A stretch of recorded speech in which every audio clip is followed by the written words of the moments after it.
Hello friends, இன்னைக்கு பன்னீர் gravy செய்ய போகிறோம் சப்பாத்திக்கு. இது மாதிரி கடாயில் எண்ணெயை ஊற்றி வச்சு கொஞ்சம் மிளகாத்தூள் போட்டாச்சு. பன்னீரை போட்டு நல்லா மெதுவாக மீடியமான வறுவல் எடுத்து வச்சுட்டோம். பன்னீர் எடுத்தாச்சு கடாயிலேருந்து. இப்போ கடாயில் வந்து அதே எண்ணெயில் வெங்காயம், பச்சை மிளகாய், பட்டை லவங்கெல்லாம் போட்டு வதக்கியாச்சு. இப்போ தக்காளி ஊற்றணும்.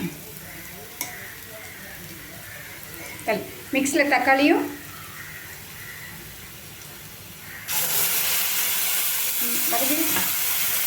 மிக்ஸில் தக்காளி நல்லா அரைச்சாச்சு. அது கூட சேர்த்து புதினாவும் போட்டு வச்சுக்கணும். கொத்தமல்லி இலையும் போட்டு நல்லா அரைச்சிட்டோம். நல்லா கொதிக்கிட்டோம். அதுக்கப்புறமா தேங்காயும் ஊற்றிடணும் இன்னும் பிரதி.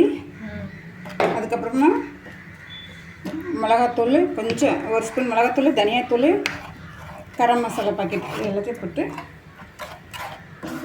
கத்திரி மெத்து போட்டு நல்லா இதுவாக்கிடணும். தக்காளி ஊற்றிருந்தும் மிளகாத்தூள், தனியாத்தூள், கரம் மசாலா எல்லாமே போட்டாச்சுங்க. இப்போ தேங்காய் பால் ஊற்றணும். தேங்காய் அரைச்சி நல்லா முந்திரி பருப்பும் அரைச்சி வச்சு அதை கூட சேர்த்து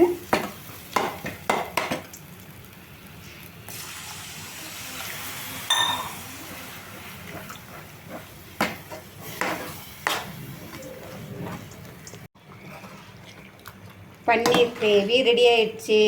பார்த்தீங்களா, கரெக்டான மெத்தடில் இருக்குது. இப்போ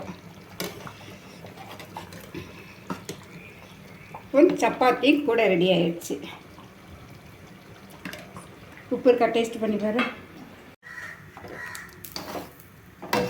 இப்படி கரெக்டான மெத்தடில் இருக்கா.